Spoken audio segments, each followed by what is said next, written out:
What's up, boys and girls? Today we're going to talk about a fragrance from the house of Mind Games, and we've got a lot to go through because we have the entire set, and we're just getting started. Strap up.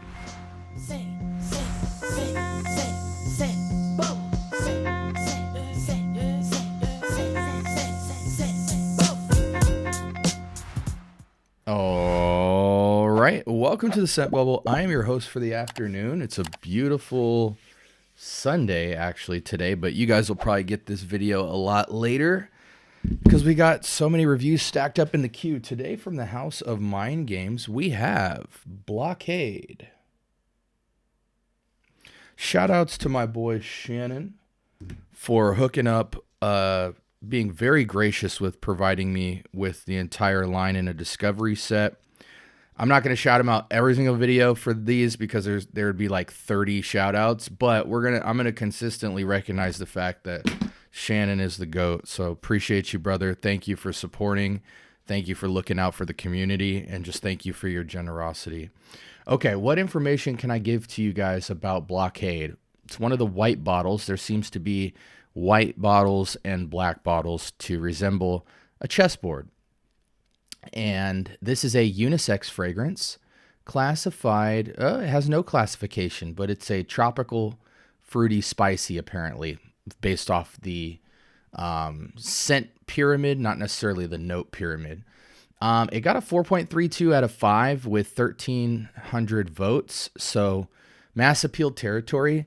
Hard part about Mind Games is one of the most hyped brands possible. Now, I'm not saying that with the presumption or trying to insinuate that that's not justified. It's just that whenever there's a lot of hype around a brand, especially people don't have a lot of the brand yet, a lot of the wow factor can kind of dictate fluctuated scores. Also, when brands come out, there can be a lot of inflated initial reviews. So hopefully what we do going through all of these is dispel any of the gas and affirm what should be affirmed and reject what should be rejected, even though it's art from my perspective. Okay, so Blockade came out in 2022, 4.32 out of 5, so we'll round that to a 4.3.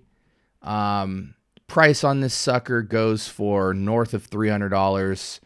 Discounters, I've seen it go as low as like $200. If you know, you know. Yeah, let's get straight into this with an initial impression.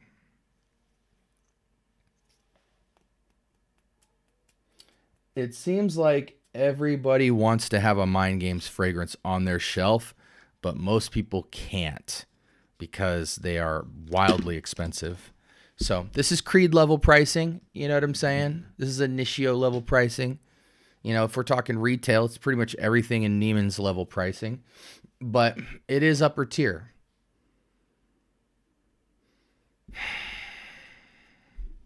If you're spending this much on a fragrance, you better be putting it to your skin. But for the sake of the channel, I do both to let you know whether I think you should disregard the test strip entirely.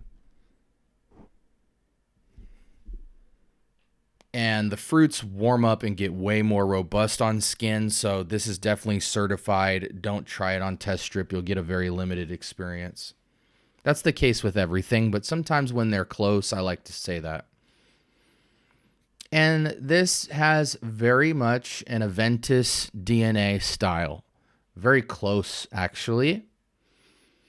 It also will resemble slightly by about 10-20% higher quality of a lot of your clones. Everything from the Club de Nuit, the Banana Republic Midnight Hour, the Al Haramain, the Afnan Supremacy, not only intense, the Hawass Black. I mean, there's just so many Aventuses to name. The Myth fragrance.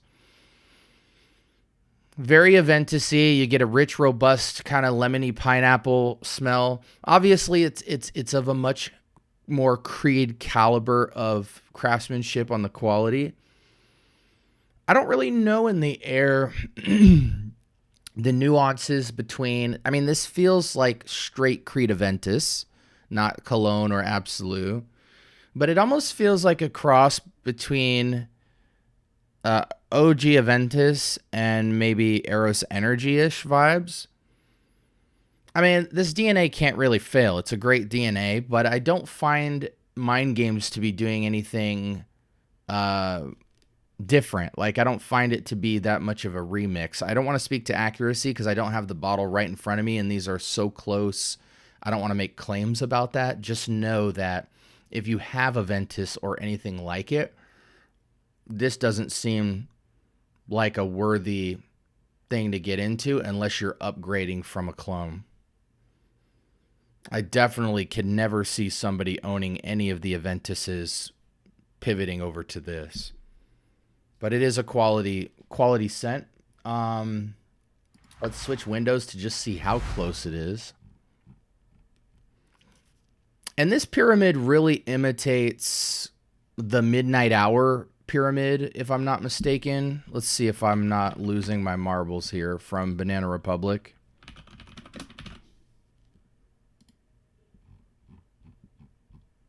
So it's close.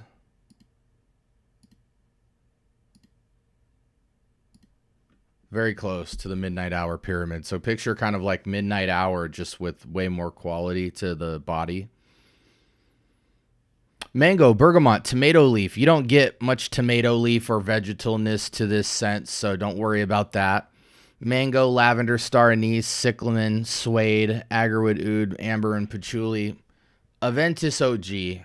You don't really need to read too much into this note pyramid. It blends really smoothly. You can't really make out too much other than like the mango, the pink pepper, the bergamot, the woods under it, the amber. It's a very warm scent. I imagine the longevity on this is at least 6 hours plus, with about a 3 to 4 foot scent bubble. Doesn't have lingerie sillage, but it's there. So yeah, this perfume reminds me of OG Aventus. Somebody put Hasselblad. I do get a little bit of undercarriage texture of Hasselblad, but it truly is nowhere near. I think it's closest to OG Aventus and Midnight Hour. So it's good to see these confirmations. Fragrantica, you kind of have to take with a grain of salt.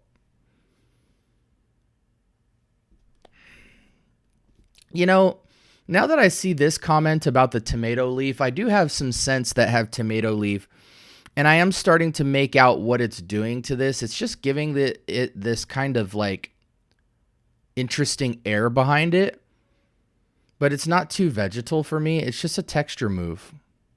Let's wrap up with some basic stuff for you guys and then get out of here, because I think this is quite simplistic.